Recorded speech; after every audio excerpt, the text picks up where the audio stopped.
Hola Armando, un gusto estar contigo. Además ya supimos que eres amigo de amigos, entonces todavía más amigo. El circuito es pequeño. Exacto.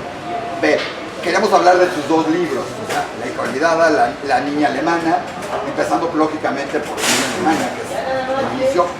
Pero ya sé que todo el mundo te pregunta por qué el tema, ya sé por qué el tema. Yo lo que quería saber es, cuando tú de pequeño te enteraste, supiste la historia de la abuela, ¿qué dijiste o qué te impactó por eso?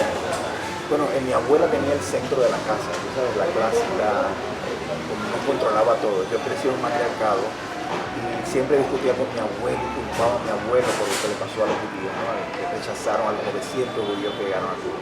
Hay que recalcar que tu abuela era judía. No, para nada. Ah, no. Mi Ella abuela venía en el barco, venía, no, para nada. Mi abuela es hija de inmigrantes españoles que llegaron en un barco a principios del siglo XX. Magnífico. Entonces, en la década del 30 había mucha xenofobia en Cuba. Se llama manifestaciones de Cuba para los cubanos. En esa época había muchos inmigrantes, judíos, españoles, chinos.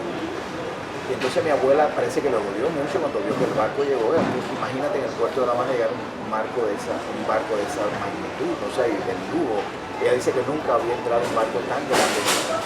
Él ya entró al barco a ver si... El barco entró al puerto, el puerto tiene un morro y un malecón, y nunca lo dejaron acercarse a donde se desembarque. Estuvo siempre flotando en el medio. Inclusive los 28 que bajaron tuvieron que ir barquitos hacia él y bajarse. Pero aquello fue un suceso, toda La Habana se reunió allí. Pero hay un dato interesante, mi abuela estaba embarazada de mi mamá cuando eso pasó. Yo imagino que las hormonas también la tenían. Y ella más sensible. Y de verdad que era terrible de pronto ver esos 900. Dice que ella oía los gritos de la gente gritando los apellidos. Había barquitos hacia casa y en aquella época tú no sabías si tu familia había llegado. Claro, o sea, no había internet, no había nada. Entonces, no había celular. Gritaban los apellidos y entonces venían gente, familias que venían en los barquitos abajo gritando apellidos, a veces 937 personas. Eso es una cifra altísima. Entonces cuando fueron rechazados, ahí se acabó. Me imagino que ya no supo más qué pasó con ellos, ¿no? Creo que eso no se quedó con tiempo. Pero yo crecí con mi abuela discutiendo y culpando a mi abuelo, porque mi abuelo quería Batista,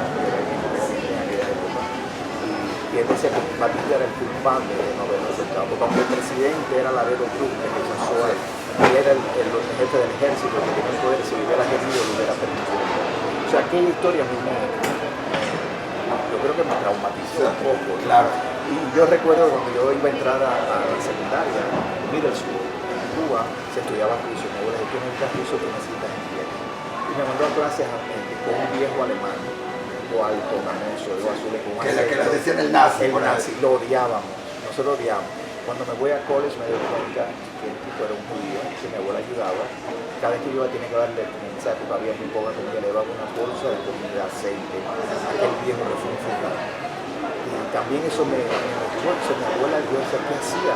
Yo nunca supe si ese viejo era uno del barco, o sea, si era, pero era un refugiado judío que yo imagino que ya se quedó, era solo, no tenía familia, y yo me imagino que le ayudaba, ¿no? Hablaba un español espantoso, así que aquello puede haber sido. Entonces yo crecí con esa historia. De pronto mi mejor amigo cuando yo estoy en el preuniversitario, se llama Aaron Jelin Rosenweis, más judío. Creo que era judío, no, o sea, me da. Pero es como yo los típicos que me mandan, ¿este apellido es judío? No, Pero además lo ves y era judío con los 4 abuelos, o sea, ellos vinieron de Polonia y Rusia, pero yo no sabía nada de eso. Entonces un día me invitó a una fiesta en un teatro, realmente, pero había sido una comunidad hebrea. Y de pronto ahí me puse mi primera kippah y me metí, me encantaba ir porque daban las galletas, bueno, había comida y era comer aquí, pero él me decía, no digas nada de esto en la escuela, entonces no, esto no se menciona. Y aquello también me llegó. En el año, cuando ya voy a la universidad, tengo acceso al Archivo Nacional y pregunto, quiero documentos de San Luis. O sea, no había nada en Cuba, en la biblioteca no hay nada. Se hicieron documentos, o sea, llegó el barco y alguien hizo un documento siquiera. Bueno, ahí me cuenta la mujer que dirige el archivo bajito, me dice, habían 2 cajas con el label de San Luis y todas desaparecieron a la década del 70. O sea, esa es una historia que han querido enterrar. Claro. Y no solamente en Cuba, vamos a estar claros. O sea, Obama fue en el 2008 que reconoció lo que había hecho a la gente de San Luis, al rechazarlo, porque había sido rechazado por Roosevelt en Estados Unidos, pero fue en 2008, eso fue ayer. Claro. Y el año pasado, eso fue en diciembre, que inclusive yo ayudé a la oficina del primer ministro de Canadá, yo invitó a la compañera Pérez, que vivía en San Luis, y hizo una apology en la House of Commons, no sé si eso es en español. Sí, en el gobierno, en el gobierno. en la Cámara. En la Cámara, aquí sería de senadores. Fue mega emocionante, ahí lo conocí, estuve ahí con los sobrevivientes. Uno de los sobrevivientes da la casualidad que ahora es ciudadano canadiense, ¿no? Una señora. Claro. Que la hija vive aquí, tiene hoy. Y que, la hija viene aquí. Sí, tú sabes, debo decirte, y eso yo creo que aquí no lo saben, que una de las sobrevivientes del Sandu es más mexicana que tú.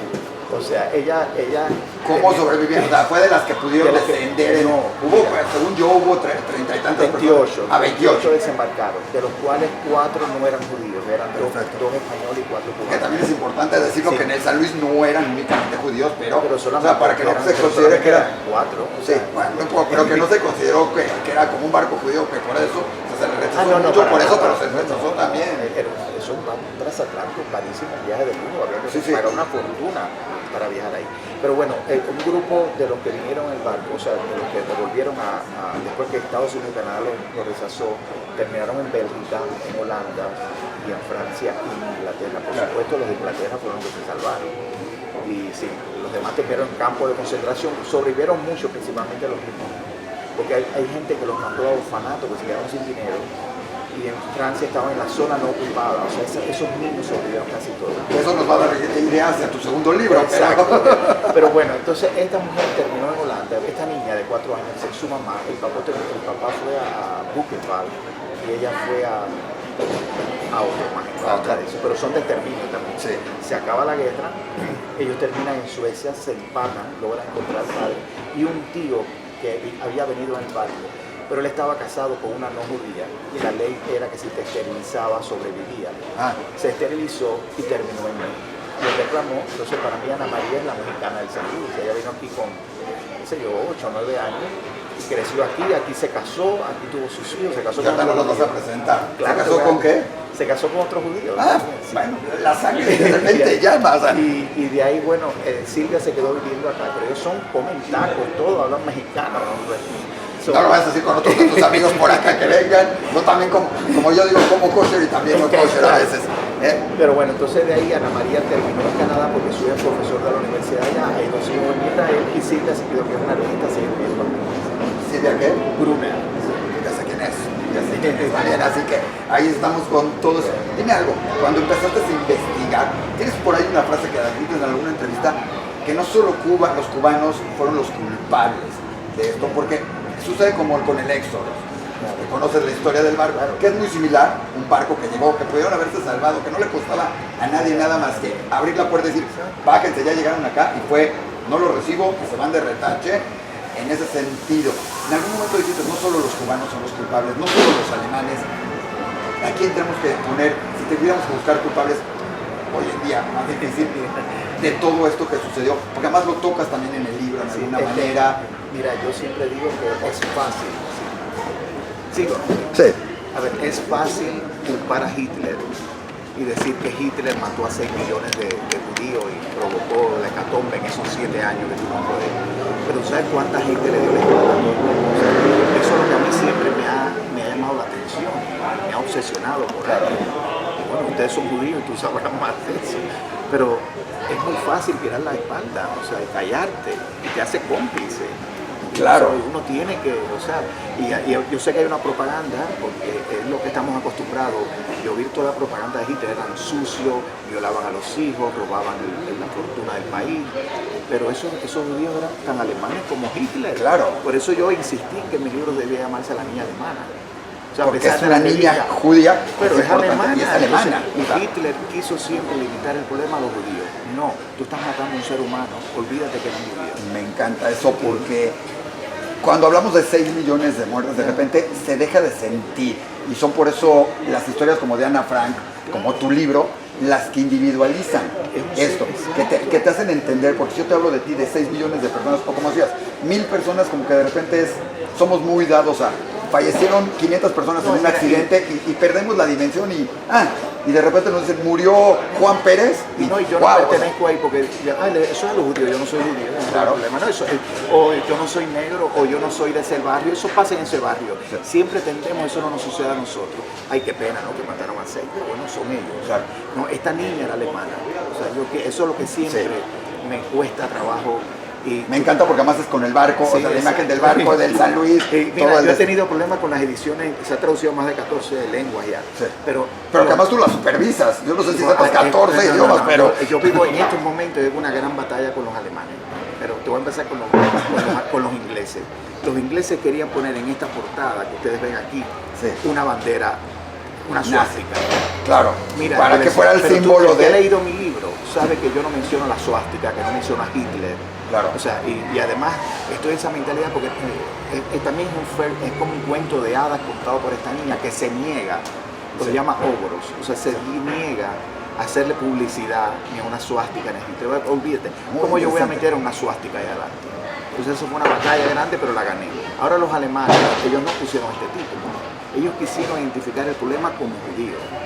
Los alemanes. Sí, bueno, los alemanes cargan de los Rosen. Es como los polacos, los polacos diciendo que no fueron ellos, sino que fueron los polacos en ocupación o los alemanes que ocupaban esto. O sea, cada quien como que tratando de lavarse un poco. Yo no entiendo. Entonces ahora le quieren poner la hija perdida de Amanda La hija Stenberg. olvidada. Sí, ahora la quieren poner la hija perdida de Amanda Stenberg. Yo digo, pero la estás metiendo en un circuito judío. Esto es más que eso. Claro. Estás actuando como actuó Hitler. El problema es del judío. Esto no es un problema judío, esto es un problema de seres humanos. Claro. Ya. ¿Por qué olvidada? Entrando a tu segundo libro, que además viene de un momento que vivieron miles de familias. Ese momento de la separación del papá, de la hija, de decir y no volverlo a ver, que es la historia de muchos sobrevivientes y de muchos que no lo hicieron. Ese momento de esa separación, de decir, ¿por qué la hija olvidada? ¿Por qué no? ¿Por qué el título? ¿Por qué es cierto? Mira, primero olvido es una bella palabra en español. Claro. O sea, hasta una mujer se puede llamar olvido, ¿no? Sí. En inglés horrible. Forget, forgotten, eso sí. Suena casi a alemán. Sí. Pero olvido es bello. Olvidar es una decisión personal. O sea, eso es algo, cuando tú la pones en un lado, tú tienes, además no hay nada más terrible que el olvido, ¿no? Entonces, yo quería jugar con todas esas razones. ¿Y qué persona va a olvidar un niño? O sea, nadie puede olvidar un niño. Entonces, cuando tú olvidas es porque lo estás salvando. Hay que olvidar es salvar. Por eso yo juego con una frase de Borges al principio, porque el olvido es como otro país. Claro. O sea, es como mandarlo a un lugar donde es mandarlo lejos de tu memoria. Y yo te digo, yo admiro a todas estas mujeres. O sea, yo sé que es la época de la guerra. Yo no pudiera ni abandonar a mis hijos. Yo no sé, ellas no sobreviven. ¿Por qué con mujeres? O sea, habiendo tantos, o sea, yo sé que la historia es las dos, pero las dos son niñas, son mujeres. El tercer libro que estoy escribiendo es una mujer. Que por eso es una trilogía. ¿Por qué mujeres? O sea, hubo niños también. La foto más famosa, una de las fotos más famosas del Holocausto es la del niño levantando las manos, un niño. Y las niñas también, pero ¿por qué las niñas? ¿Por qué tomaste las niñas? Porque es una novela, o sea, son de historias verídicas, pero también es una novela y tú escoges los personajes. Mira, cuando yo empecé a escribir La Niña Alemana, que llevo como 10 años escribiéndola, yo tenía una hija nada más, ahora tengo 3, tengo un varón y 2 hembras. ¿Está bien? Y Emma era como Hannah y le dio voz a Hannah. Yo escribí, o sea, al principio ya decidí matar a mis padres, voy a cumplir 12 años y decidí matar, pero al principio era 9 años, 10 años. Ella creció, terminó en 12 porque es la edad de Emma tiene 13, va para 14 años. Entonces mi hija le dio un poco de voz. Entonces este libro no hubiera existido si yo no me hubiera convertido en padre, definitivamente. Y el otro, las mujeres, en un homenaje a mi abuela. O sea, mi abuela, yo creo que me hizo a mí este sentido. ¿Y por qué ella me mantuvo esa semilla? Porque tú le preguntas, mi mamá va a estar aquí, mi mamá no se acuerda de eso. Wow. O sea, mi hermana no se acuerda nada. Vaya, ellos lo vieron, pero a ellos no les importó. O sea, y a mí me dejó eso. Claro, tu abuela se lo debe haber contado a los demás y a ti te llevó. Pero a mí me llega, yo soy el que guardo las fotos de la familia, yo soy el que averigua de todo. Y además a mí fue el único que me mandaron con el alemán a dar clase inglés. No entiendo por qué ni mi hermana. ¿Te contaba el alemán algo de los judíos? Jamás. Porque es un tema que no era platicado mucho en y en Cuba, tú sabes, en esa época, porque no es por la raza ni color de piel, es por la mente. Claro. Le teme al que piensa diferente. Entonces los judíos, mientras no fueran religiosos, no tenían problemas. Si era religioso, ahí se armaba. Yo sé, bueno, hasta el día de hoy, Isaac, no hay rabino en Cuba, hay que exportarlo de Panamá. Acá te voy a contar una cosa curiosa y secreta, perdón. Uno, ahorita que acabé, pues te platico, vino el rabino Lau acá y estuvo con Fidel Castro en alguna época y nos contó una anécdota con Fidel sobre Pesach, sobre la de esta. Y hoy mi hijo acaban de hacer los Juegos Macabeos Panamericanos aquí en México, ¿sí? Y mi hijo jugó con el equipo de Cuba. Y fue muy curioso porque era eso ya cambió la situación de todo, de los judíos de Cuba en cierta manera, en cuestión de libertad, de todo eso. Pero en una época, yo recuerdo, mi cuñada trabajaba en la Asociación para Ayuda a los Judíos de Cuba, ¿sí? Durante muchos años. Había un temor en Cuba si quiere decir que eras judío o si quieres saberlo. ¿Qué sucede con tu libro cuando sale y hablas de una niña alemana con toda la... que además es el peligro con Estados Unidos, la lucha, un cubano escribiéndolo con la familia en Cuba? O sea, tu familia estaba en Cuba. Ya, sí. Pero mira, cuando no sé tú dónde estabas ya. Yo salí en el año 91, este libro se publica acá, pero yo me voy en la primera delegación de editores y publishers. Después, o sea, Obama habló de la relación diplomática, sí, y de pronto crea Publisher Weekly esta delegación. Yo soy editor de People en España, no me invitaron por el libro. Invitaron a la publisher también. Yo le digo, aquí hay un problema, yo soy cubano, ustedes todos son gringos. Claro, yo soy cubano, no tengo que problema sacar un pasaporte. Yo tengo que sacar un pasaporte cubano. Cuba me tiene que dar un permiso de entrada. Ustedes todos entran, a mí no. O sea, y eso entonces era... ¿No puedes entrar como americanos? No dejan porque yo nací en Cuba. Ya. Cuba yo soy ciudadano americano, pero no me lo no te dejan entrar. Cuba me hace pagar $2,000 por un pasaporte, un permiso de entrada, que hay que renovar cada 2 años. Pero bueno, yo quería ir, no había regresado, yo era periodista y no me dejaban entrar, entonces y me dejan entrar. Ahí llego, fue fascinante porque fui al punto donde entró el San Luis, pude ver mi casa otra vez, porque mis casas son las casas de la conocí una mujer que también había dado clase con el profesor el alemán, que se acordaba del alemán, me contó cómo se murió, o sea, eso me permitió. Y organicé, en el segundo año voy con el viaje y ya con el libro publicado. Pero ¿qué pasa? Conocí una mujer, Mayra Levy, que es la judía cubana, que habla así como todas las cubanas. Así. Pero esa mujer batalló por 10 años para recuperar la sinagoga de su padre o abuelo, que estaba en el Vedado. Y entonces allá en el partido hay un hombre que se ocupa de la religión, entonces es el que tiene que dar permiso, pero con la ayuda de Spielberg, el gobierno de Israel logró que le devolvieran, pero no podía hacerse la nación. Nada más es como fiesta judía, pero no religiosa. Claro. Pero ahí tienen sus libros abajo y arriba sigue siempre el ensayo. O sea, y ahí se permitió, y yo le dije, oye, yo te voy a donar a ti todo lo que yo tengo del San Luis, porque yo tenía postales, documentos, cartas. Claro, lo que fue recopilando, menos lo que hubo en Cuba. Claro, y hasta el diario del capitán firmado por él. Wow. Yo me compré eso carísimo, yo te lo voy a dar todo a ti y voy a presentar el libro y voy a donar 100 copias. Mi editora le iba a donar 100 copias. Se retuvieron los libros en la aduana. Le dijeron que yo necesitaba una visa religiosa para presentarle, pero si él no es un rabino. El libro no es religioso, nada. Entonces, ni siquiera tiene un tema judío. No. Entonces, título judío. Exacto. O sea, perdón, tema sí, título no. Y entonces la mujer dijo, mira, si ustedes quieren cancelarlo, tienen que hacerlo, pero yo invité al embajador de Holanda, entonces invitó a todos los embajadores vinculados con el de Canadá, está toda la prensa, entonces lo presentamos, yo hago pánico, ¿sabes? Yo presento aquello.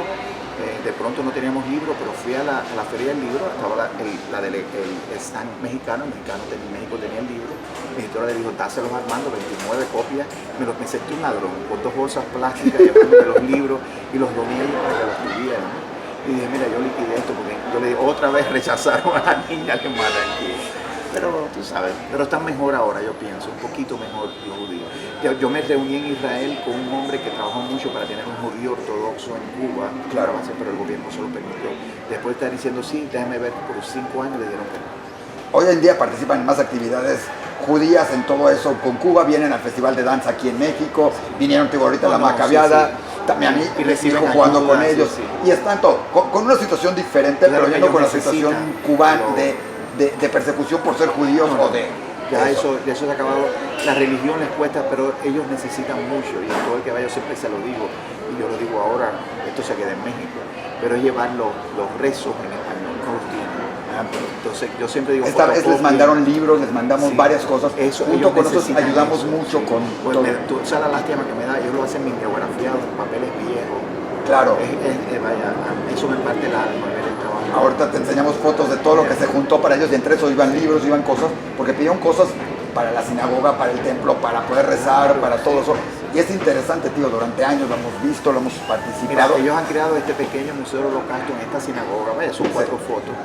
Y Cuba se los permitió mientras dijeran que Cuba siempre había aceptado a los judíos. Ellos pusieron todo ahí, pero pusieron la foto del San Luis sin nada, pusieron la foto del San Luis abajo. Como que la contradicción. Y ahí cuando yo llego me dan el tour y de pronto hay un viejo parado y hablando como cubano, gente se llamaba Salomón, whatever, era más judío que te pueden amar, aquel viejito con ojos azules, a mí me conmovió que lo O sea, Armando, yo aquí murieron mi familia, aquí murió todo el mundo y aquí me voy a morir. Me partió el alma. Claro. Oye, ¿y cómo han tomado la gente? O sea, como editor, que eres una revista importante de gente, realmente, de people, o sea, tus 2 libros y ahora tu nuevo libro. Platícanos de tu nuevo libro un poquito, porque hablamos mucho del San Luis, ¿sí? Pero hoy estás presentando un nuevo libro, que ya platicamos un poquito, que es Olvidada por todo esto. ¿Qué trata La Niña Olvidada? ¿Por qué retomarlo? ¿Qué hacer? Porque este es un momento crucial en cualquier familia, como ya dijimos. ¿Cómo se va dando o de qué habla esta vez? Yo pienso que este libro surgió un poco de toda la información que tenía por el primero. Sí, alguna vez comentas que fue en alguien que te dijo... Y tenía tanta información. Después una sobreviviente me contó la anécdota que la madre la intercambió por joya o el padre y la salvó y ellos se murieron en Auschwitz. Ya tú sabes, y después perdió a la madre francesa también, la crió una familia. O sea, todas estas historias se me van acumulando, pero yo ya tenía concebido hacer una historia sobre Orador Sublime. O sea, yo siempre como hablamos del San Luis, o sea, el San Luis no solamente fue el culpable, fue Canadá, Estados Unidos, claro. Cuba, en Orador Sublime. Sí, porque el barco fue recorriendo, o sea, no llegó y lo dejaron y ahí se quedó. Y además te digo otra cosa, lo más triste es que tenían visa para Canadá y Estados Unidos, por eso pararon. Ellos no fueron a Venezuela porque ellos fueron ahí, pero había que esperar la cuota, ¿no? que les dieran. Y entonces aquí en Orador Sublime, esto es una pequeña aldea en Francia, en el sur de Francia, que un día llegaron los SS y metieron a todas las mujeres y los niños en una iglesia, los fusilaron y le prendieron fuego. Pero eso no fueron solo los alemanes, fueron ayudados con los exámenes franceses. Todavía hay uno vivo que no saben si ajusticiaron o no, porque después hubo una ley que ellos dicen recibieron órdenes, como todo el mundo, o sea, justifica recibieron órdenes. Sí. Pero por eso de eso no se habla. O sea, tú hablas de Francia, tú preguntas a Orador Sublime, nadie sabe lo que es Orador Sublime. Claro. Nosotros afortunadamente por todo el tema lo sabemos, lo conocemos y es muy interesante, porque además se permitió y se murió tal cual. Ahora, todo eso lo tomas de una historia real, lo vuelves novela, con la finalidad de que la gente lo entienda, lo comprenda. Sí. ¿Qué es lo que le das? Porque muchas veces agarras un tema, lo vuelves novela y lo vuelves como heroísmo, o lo vuelves como todo eso, ¿no? Te voy a decir algo, y tú lo mencionaste también. El por ejemplo, La Niña Alemana, yo tenía tanta información, entrevistas con tantos sobrevivientes, historiadores, que yo soy periodista, yo puedo haber hecho un libro de no ficción, un testimonio, un libro o reunir entrevistas, pero ¿cuántas de eso hay ya? O sea, piensa que tú vio una biblioteca que puedes encontrar. Yo voy al Memorial Holocaust Museum en Washington, D.C. y hay de todo. Creo que vayas al de México también. No he ido, para que sepan. Por eso, ¿quieres? Te llevo mañana, yo te llevo mañana, vale la pena. Y yo me pongo a pensar, yo quería crear algo que tuviera una conexión emocional, o sea, que no solamente lo leyeran los judíos. Yo esto lo concebí para el mercado de Estados Unidos. Para mi sorpresa, se volvió el bestseller en Australia, en Nueva Zelanda, en Alemania. O sea, yo no esperaba eso. ¿Por qué crees que se volvió el bestseller primero? Mira, porque es un tema de la niña que todo el mundo conmueve, porque tiene que ver con el Holocausto, porque tiene que ver con una historia trágica. ¿Por qué? Porque libros hay muchos, pero esos. Yo creo que nos hace sentir un poquito culpables. Yo creo que todo el que lee este libro te das cuenta, no solamente en esa época, o sea, en esa época, por supuesto, pero hasta el día de hoy, nosotros tendemos a mirar la cara. Sí. Esto no me pasó a mí. O sea, tú puedes ver lo que está pasando o lo que pasa en una comunidad judía en Argentina, que entonces yo prefiero no me meto en eso. Claro. Entonces yo creo que este libro te crea esa conexión emocional a través de la madre y la hija. Y siente que te puede pasar a ti. Los refugiados estamos hablando hoy en día, es una de las cosas que más inmigrantes de todo esto, estamos hablando hoy en día en México también, con todo lo que vienen con las caravanas, estamos hablando en Estados Unidos con un tema que Trump lo toma, y de repente algunos lo sentimos como, o sea, me ha tocado oír gente de repente, y lo comento hasta de la propia comunidad judía, que en un momento dado, acá cuando empezó todo el problema, digo, pues es una situación, es un problema que se ha dado en México, que gente dice, no los deberíamos dejar entrar, sí, pero no tendrían que entrar. Cuando yo lo oigo, entra una parte que no sé cómo discutirlo a veces, es decir, tenemos una responsabilidad como judíos de aceptarlos, de no tomarlos, o sea, de recibirlos. Israel en algún momento, un líder político de Israel, cuando le pregunté de los refugiados sirios, que tú en algún momento lo comentas también en algún lado, le dije, ¿tendrían los judíos o Israel la obligación de abrir sus fronteras y recibir a los refugiados sirios? Su respuesta fue tajante y directa: sí, tenemos una responsabilidad histórica con el mundo, no podemos ser igual que los demás. Esa fue la de uno. Otros dijeron, no, ojo, cuando me dijo, nosotros los aceptamos, el único problema es que ellos quieran venir. Exacto. Que entra ahí quiere salvar. Dicotomía, sí, sí. Entonces, se me hace un tema muy interesante, tus dos temas, porque son cosas que siguen sucediendo hoy en día. Y Isaac, yo no me lo propuse, debo decirte, porque cuando el libro salió, era la crisis de los sirios, entonces recorriendo Europa, y mi editora me dijo, Dios mío, yo no escribí por eso. Claro. Tal vez, tú sabes, el subconsciente es muy complejo, pero yo pienso que sí, yo pienso que este libro es para tú crearte un poquito de conciencia, o sea, yo sé que es muy emocional, y al final son seres humanos igual claro. que tú, es una mamá. Como cualquier mamá, o sea, olvídate que es judía, que es alemana, que sea una mamá. Claro. Yo quería enfatizar eso. Oye, estos libros, en algún momento se ha hablado de que se van a volver película, algunos de ellos. Si se volviera ya película. Se habla. No, ya sé, si se volviera película. De repente hay cosas, igual hay películas, sabemos que Spielberg cambió el mundo, no nada más del cine, cambió el mundo como veía el Holocausto a partir de su película. ¿Sí? Desde la lista de Schindler, hace 25 años. Cambió todo porque era un tema que no se hablaba, no había, y se volvió un tema así. ¿Cómo te gustaría que fuera expuesto? Porque sabemos que en el cine de repente hacen lo que quieren. Hacen lo que quieren. O sea, la niña la pueden volver niño y va a ser una niña de color, sí, china, traída de Japón y mira, todo. Al final los productores y los creadores hacen lo que quieran. Hay una productora interesada en hacer una serie, pero cada vez que tú hablas con la gente en Hollywood, ellos ven, por ejemplo, la niña alemana, que es la que más se pueden hablar porque lleva más tiempo fuera, ellos quieren buscar actores judíos, una madre judía, y yo digo, no, o sea, no necesariamente, claro. O sea, no estoy diciendo que no puede ser. No, pero no tiene que ser, no tiene que ser encasillado. El conflicto de esta niña es que ella, para el estereotipo de Hitler, no parecía judía.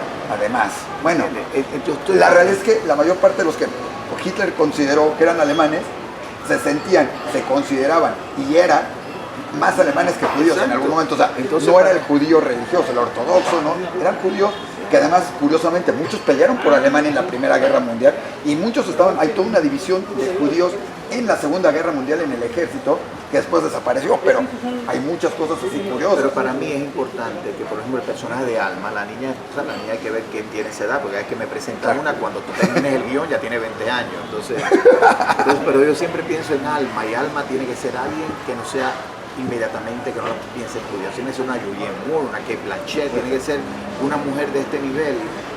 ¿Cómo te gustaría que fuera? ¿Como tipo documental, retrospectivas, presente? A mí yo quisiera que fuera, que esta niña recibiera todas estas cartas en New York y empezar el pasado.